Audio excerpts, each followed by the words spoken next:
Quran surah 3 dulu. Di ayat 37. Di paling kiri sebelah bawah pojok di mushaf standar.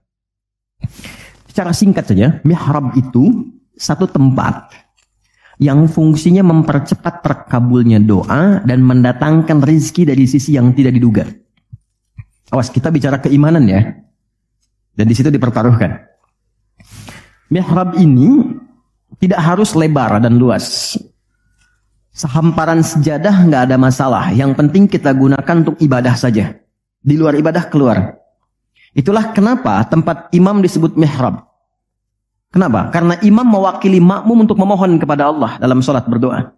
Makanya kualifikasi imam mesti khusus. Bukan imam biasa. Baik. Kemudian, tidak harus di masjid. Di rumah boleh dibikin. Maryam pernah dibuatkan mihrab. Saat beliau mengkhususkan diri ibadah, di situ apa yang terjadi? Fataqabbalaha rabbuha biqabulin hasanin wa ambataha nabatan hasanan wa kaffalaha Zakaria. Kullama dakhala 'alayha Zakaria al-mihrab wajada 'indaha rizqa. Qala ya Maryam anna laki hadha? Qalat huwa min 'indillah. Innallaha yarzuqu man yasha' bighairi hisab. Ini poinnya. Setiap Nabi Zakaria mengantarkan kebutuhan Maryam, pakaiannya, makanannya, kebutuhannya, itu sudah ada. Dan ingat, status Nabi Zakaria itu Nabi loh. Beliau tahu itu pasti dari Allah. Tapi ingin dikonfirmasi apakah pendidikan beliau selama ini sudah meresap pada jiwanya atau belum. Ditanya, Maryam dari mana semua ini? Maka beliau jawab, Maryam jawab, huwa min indillah. Paman, ini semua dari Allah. Baik ya? Allah memberikan apapun yang ia kehendaki tanpa batas pada siapa yang diingini. Maka ini dibaca oleh Nabi Zakaria. Mayyasha itu. Jadi kalau ada di Quran diksi mayyasha, jangan simpulkan ini untuk dia saja. Maksudnya, jadi seperti dia, maka Allah akan berikan seperti Allah berikan kepada dia. Maka Nabi Zakaria kemudian sholat di mihrabnya Maryam itu. Minta sesuatu yang selama ini kata orang terbatas. Apa yang dilakukan? Sholat. Dalam sholatnya minta. Perhatikan cara mintanya. Satu, menyebut nama Allah sesuai kebutuhan. Hasan. Ya. Maksudnya apa? Nama yang ketika disebut melahirkan ibadah, melahirkan jawaban. Jadi Allah bentangkan semua nama terkait semua kebutuhan kita. Anda butuh rizki, sebut ya Razak. Anda butuh ilmu, sebut ya Alim. Ya kan? Anda butuh ketahanan mental diri, sebut ya Sabr. Itu 99 tersebar. Itu rumusnya di Quran surah ke-17 ayat 110. Quran surah 17 Al-Isra ayat 110. Qul id'ullaha aw id'ur rahman ayyamma tad'u falahul asmaul husna. Kalau Anda punya persoalan, segera curhatkan kepada Allah, minta, berdoa. Sebut ya Allah yang standar atau ya Rahman naik sedikit atau pilih nama yang sesuai kebutuhan kita. Jadi nggak harus semua disebut. Takutnya nggak butuh dikasih. Ya Allah ya Sabar, nggak pengen punya masalah, turun masalah kan? Nah, Nabi Zakaria divonis ada keterbatasan, nggak mungkin diberi. Maka beliau meminta dengan nama Allah yang memberi tanpa batas. Dalam bahasa Arab disebut dengan Wahhab, pemberi tanpa batas. Kalau dialihkan jadi bentuk permintaan, fi'lil amri lit talab. Bukan perintah di sini, tapi untuk meminta. Maka rubah kalimatnya jadi hab. Kalau untuk pribadi, habli. Untuk komunal banyakkan hablana. Karena ini kasusnya pribadi, maka di ayat 38 beliau meminta. Hunalika di mihrabnya Maryam. Da'a Zakaria Rabbah. Berdoalah Nabi Zakaria kepada Allah Rabbnya. Perhatikan. Qala Rabbi habli. Min ladunka dzurriyyatan thayyibah. Innaka sami'ud du'a. Ini fikih doa yang penting dipelajari. Ya Allah, ini kalau terjemah bebasnya begini. Mereka mengatakan, aku nggak mungkin punya keturunan.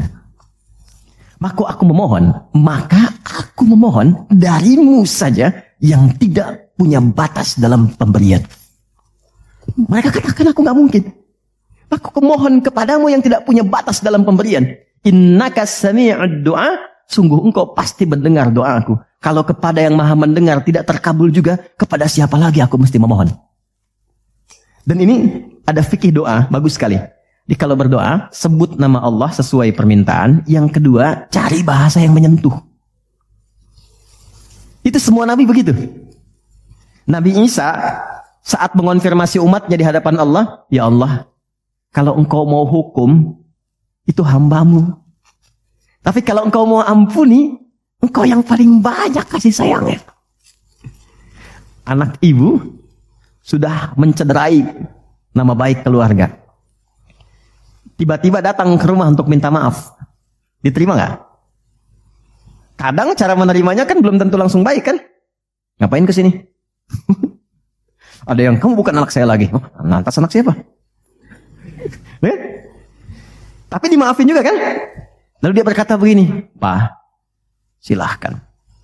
Kalau papa mau marah, mau pukul, silahkan. Tapi saya anak papa. Tapi kalau papa maafkan, memang papa adalah papa yang penyayang, yang selama ini seperti yang aku harapkan. Mukul nggak? Demi Allah, meluk dan air mata keluar.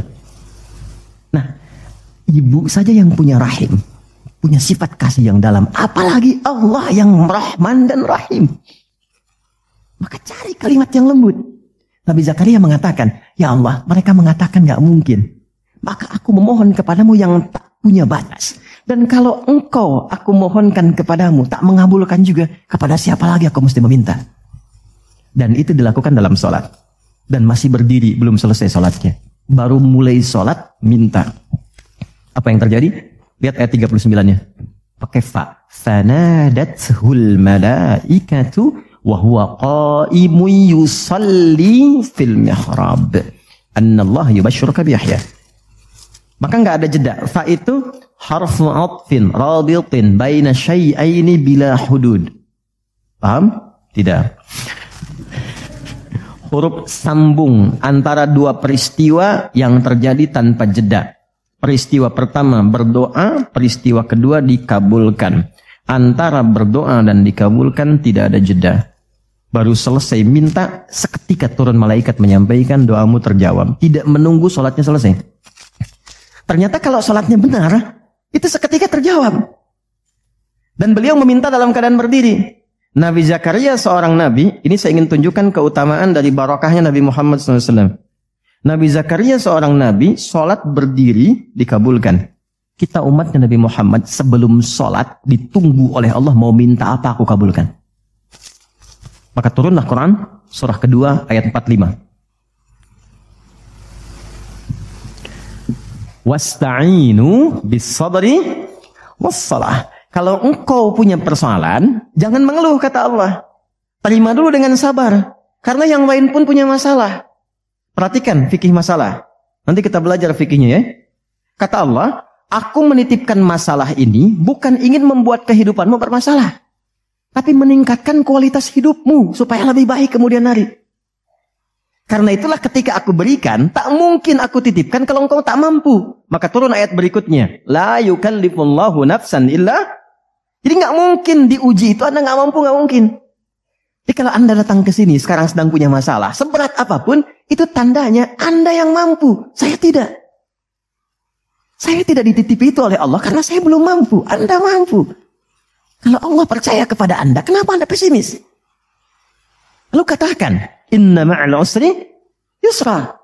Bahasa kitanya begini, pasti berakhir, pasti selesai. Nggak ada yang nggak ada solusinya. Kalau sedang punya persoalan, tanamkan itu dalam jiwa. Makanya disebut al-insyirah, sesuatu yang lapang. Kalau kita menerima dan mengatakan seberat apapun pasti selesai, nggak mungkin Allah tinggalkan. Tanamkan pada jiwa. Itu minimal lapang hati kita. Ya, dan itu yang punya kita di Quran. Katakan, yang praktekkan Jepang. Betul, di semua kegiatan pakai. Dulu ada yang senapas dengan Songgoku Songgoan tuh ada benteng Takeshi kan ya? Ya kan? Kalau mau naklukkan itu, ayo kamu bisa, kamu bisa, kamu bisa kan? Dibuatkan optimisme dalam dirinya supaya bisa. Nah ini kita ada ayatnya. Katakan pada dirimu, pasti selesai. Gak usah mengeluh. Mengeluh tidak menyelesaikan persoalan. Terima dulu, pasti Allah tingkatkan kualitasnya. Setelah itu apa? Bawa dalam sholat. Jadi konfigurasi sholat itu begini. Kalau pagi punya masalah, kenapa dipanggil zuhur? Supaya diselesaikan dalam zuhur. Zuhur ke asar punya masalah, diselesaikan di asar. Nanti akumulasinya diselesaikan di Isya. Kalau belum tuntas, tahajud. Makanya orang yang benar sholatnya, tidurnya tenang. Karena dia sudah curahkan kepada Allah. Ya Allah, engkau yang titipkan, engkau pasti selesaikan. Engkau yang berikan, engkau pakai tuntaskan. Engkau pasti tuntaskan. Lalu istighfar kan? Makanya begitu istighfar, tidurnya tenang. Gak percaya silahkan. Coba dulu evaluasi istighfar, tenangkan. Tidurnya enak. Tapi kalau Anda gak lakukan, dalam tidur pun masih bermasalah. Kamu ini tidur. Gak enak. Itulah sholat.